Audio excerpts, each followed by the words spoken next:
Hi ಸ್ನೇಹಿತರೆ, ನಮಸ್ಕಾರ. ನಮ್ಮ ಕಥಾ ಟಿವಿಗೆ ನಿಮಗೆ ಸ್ವಾಗತ. ಸ್ನೇಹಿತರೆ, ಇವತ್ತಿನ ಕಥೆ ಬಂದ್ಬಿಟ್ಟು ದುಡಿಮೆಯ ಮಹತ್ವ ಅಂತ. ಒಂದೂರಲ್ಲಿ ಗೋವಿಂದನೆಂಬ ರೈತನಿರ್ತಾನೆ. ಆತನ ಹೆಂಡತಿ ಸುಬ್ಬಿ. ಇಬ್ಬರಿಗೂ 3 ಮಕ್ಕಳಿರ್ತಾರೆ. ಆದರೆ 2 ಮಕ್ಕಳು ಕಾಯಿಲೆ ಬಂದು ತೀರ್ಕೊಳ್ತಾರೆ. 3ನೇಯವನೇ ವೀರೇಶ. ತಮ್ಮ ಕರುಳು ಕುಡಿಯಾಗಿ ಉಳಿದುಕೊಂಡ ಒಬ್ಬನೇ ಮಗನನ್ನು ಗೋವಿಂದ ಮತ್ತು ಸುಬ್ಬಿ ತುಂಬ ಮುದ್ದಿನಿಂದ ಸಾಕ್ತಾರೆ. ವೀರೇಶನು ತುಂಬ ಉಡಾಳ, ಬುದ್ಧಿವಂತನಾಗಿದ್ದ, ಬೇಕು ಎನ್ನುವ ಹಠದ ಸ್ವಭಾವದ ಹುಡುಗ. ಯಾವುದು ಒಳ್ಳೆಯದು ಯಾವುದು ಕೆಟ್ಟದು ಎನ್ನುವ ಆಲೋಚನೆಯನ್ನು ಮಾಡದೆ ದುಡುಕಿ ಏನಾದರೂ ಅವಘಡ ಮಾಡಿಕೊಳ್ಳುಬಿಡುತ್ತಿದ್ದ. ಗೋವಿಂದನ ವೀರೇಶನನ್ನು ಶಾಲೆಗೆ ಸೇರಿಸಿದರು. ಅಲ್ಲಿಂದಲೂ ಏನಾದರೂ ದೂರು ಬಂದೇ ಬರುತ್ತಿತ್ತು.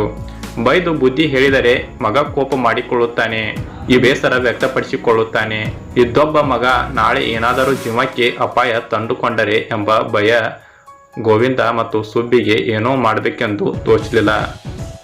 ಒಮ್ಮೆ ಏನಾಯಿತೆಂದರೆ, ಗೋವಿಂದ ತನ್ನ ತೋಟದಲ್ಲಿ ಒಂದಿಷ್ಟು ಬಾಳೆ ಸಸಿಗಳನ್ನು ನೆಟ್ಟು ಬಂದಿದ್ದ. ಅವುಗಳೆಲ್ಲ ಚೆನ್ನಾಗಿ ನೀರು ಗೊಬ್ಬರ ಹಾಕಿ ಆರೈಕೆ ಮಾಡಿದ್ದ. ಕಷ್ಟಪಟ್ಟು ಬೆವರು ಸುರಿಸಿ ನೆಟ್ಟಿದ್ದ. ಫಲ ಬಂದ ಮೇಲೆ ಅದನ್ನು ಮಾರಾಟ ಮಾಡಿ ಬಂದ ಹಣದಲ್ಲಿ ಮನೆ ಖರ್ಚನ್ನು ನಿಭಾಯಿಸುವುದಕ್ಕೆ ಅನುಕೂಲವಾಗುತ್ತದೆ ಎಂಬುದು ಅವನ ಆಲೋಚನೆ. ಕೇವಲ ದಿನಗಳಲ್ಲಿ ಸಸಿಗಳೆಲ್ಲ ಸೊಂಪಾಗಿ ಬೆಳೆದು ಸುಂದರ ಗೊಂಬೆಗಳಂತೆ ಕಾಣುತ್ತಿದ್ದವು. ಗೋವಿಂದನಿಗೆ ತುಂಬಾನೇ ಖುಷಿಯಾಯಿತು. ಒಂದಿನ ತೋಟದಿಂದ ಬಂದ ಗೋವಿಂದನ ಕೈಯಲ್ಲಿದ್ದ ಕತ್ತಿಯನ್ನು ಮನೆಯ ಜಗುಲಿಗೆ ಒಂದು ಮೂಲೆಯಲ್ಲಿ ಇಟ್ಟಿದ್ದ. ಅದನ್ನು ನೋಡಿದ ವೀರೇಶ ಆ ಕತ್ತಿಯನ್ನು ತೆಗೆದುಕೊಂಡು ಸಿಕ್ಕಿದ್ದೆಲ್ಲ ಕಡಿಯುತ್ತಾ ತೋಟದ ಕಡೆ ಬಂದ. ಅವನಿಗೆ ಕಡಿದಾಗ ಬರುವ ಕಚ ಕಚ ಕಚ ಸದ್ದು ಒಂದು ರೀತಿಯ ಮಜಾ ಕೊಟ್ಟಿತ್ತು. ಉತ್ಸಾಹದಿಂದ ಅಲ್ಲಿದ್ದ ಗಿಡಗಳನ್ನೆಲ್ಲ ಕಡಿಯುತ್ತಾ ಹೋದ. ಹಸಿರಿನಿಂದ ಕಂಗೊಳಿಸುತ್ತಿದ್ದ ತೋಟ ಬಯಲಾಗಿ ಬಿಟ್ಟಿತು. ವೀರೇಶನು ತಾನು ಗಿಡಗಳನ್ನು ಕಡಿದ ವಿಚಾರ ಖುಷಿಯಿಂದಲೇ ಹೇಳಿಕೊಂಡ. ಗೋವಿಂದನಿಗೆ ಅನುಮಾನ ಬಂತು. ಆತ ತೋಟಕ್ಕೆ ಹೋಗಿ ನೋಡಿದರೆ ಬಂಗಾರದಂತಹ ಬಾಳೆ ಸಸಿಗಳನ್ನೆಲ್ಲ ನೆಲಸಮವಾಗಿದ್ದವು. ತಾನು ಅಷ್ಟೆಲ್ಲ ಕಷ್ಟಪಟ್ಟು ನೆಟ್ಟಿದ್ದನ್ನೆಲ್ಲ ಒಂದೇ ನಿಮಿಷದಲ್ಲಿ ಹಾಳು ಮಾಡಿದ ಮಗನ ಮೇಲೆ ತುಂಬಾನೇ ಸಿಟ್ಟು ಬಂತು. ಆದರೆ ಗೋವಿಂದ ದುಡುಕ್ಲಿಲ್ಲ, ತಾಳ್ಮೆ ವಹಿಸಿದ. ಹೇಗಾದರೂ ಮಾಡಿ ಮಗನಿಗೆ ಬುದ್ಧಿ ಕಲಿಸಬೇಕು, ಇಲ್ಲದಿದ್ದರೆ ಅವನ ಭವಿಷ್ಯಕ್ಕೆ ತೊಂದರೆ ಎನಿಸಿತು.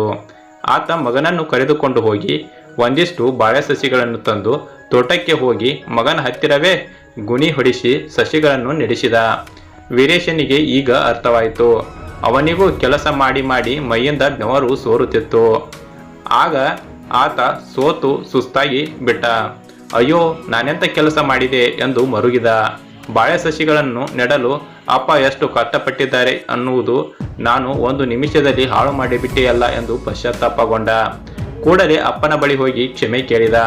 ಆಗ ಗೋವಿಂದ ಕೇಳಿದ, ಮಗನೇ, ನೀನು ಸಸಿಗಳನ್ನು ಕಡಿದ ಕೂಡಲೇ ನಿನಗೆ ಬೈದಿದ್ದರೆ ಒಮ್ಮೆ ಬೇಸರ ಮಾಡಿಕೊಂಡು ಸುಮ್ಮನೆ ಬಿಡುತ್ತಿದ್ದೆ. ಮತ್ತೆ ಇನ್ನೊಂದು ದಿನ ಇನ್ನೊಂದು ತಪ್ಪು ಮಾಡುತ್ತಿದ್ದೆ. ನಿನಗೆ ದುಡಿಮೆಯ ಮಹತ್ವ ತಿಳಿದಿರಲಿಲ್ಲ. ನಿನ್ನ ತಪ್ಪು ನಿನಗೆ ಗೊತ್ತಿರಲಿಲ್ಲ. ಅಲ್ಲದೆ ನೀನು ಯಾವಾಗಲೂ ದುಡುಕಿ ನಿರ್ಧಾರ ತೆಗೆದುಕೊಳ್ಳಬಾರದು. ನಿನ್ನಲ್ಲಿ ತಾಳ್ಮೆ ಬರಬೇಕು. ಇವೆಲ್ಲದರ ಅರಿವು ನಿನಗಾಗಲೆಂದು ನೀನು ಹಾಳು ಮಾಡಿದ್ದನ್ನು ನಿನ್ನ ಬಳಿಯೇ ಮಾಡಿಸಿದೆ ಎಂದನು. ಅಪ್ಪನ ಮಾತಿನಿಂದ ವೀರೇಶನಿಗೆ ಸಂತೋಷವಾಯಿತು. ಅಂದಿನಿಂದ ಅವನು ತನ್ನ ಸ್ವಭಾವವನ್ನು ಬದಲಾಯಿಸಿಕೊಂಡು ಒಬ್ಬ ಒಳ್ಳೆಯ ವ್ಯಕ್ತಿಯಾಗಿ ಬೆಳಿತಾನೆ. ಸ್ನೇಹಿತರೆ, ಕತೆ ಇದಾಗಿತ್ತು. ಈ ಕತೆ ಇಷ್ಟ ಆದರೆ ಒಂದು ಲೈಕ್ನ ಮಾಡಿ. ಈ ಕಥೆಯ ಬಗ್ಗೆ ನಿಮ್ಮ ಅನಿಸಿಕೆಯನ್ನು ಕಮೆಂಟ್ ಮಾಡಿ. ಮತ್ತೆ ಮುಂದಿನ ಕಥೆಯಲ್ಲಿ ಸಿಗೋಣ. ಧನ್ಯವಾದಗಳು.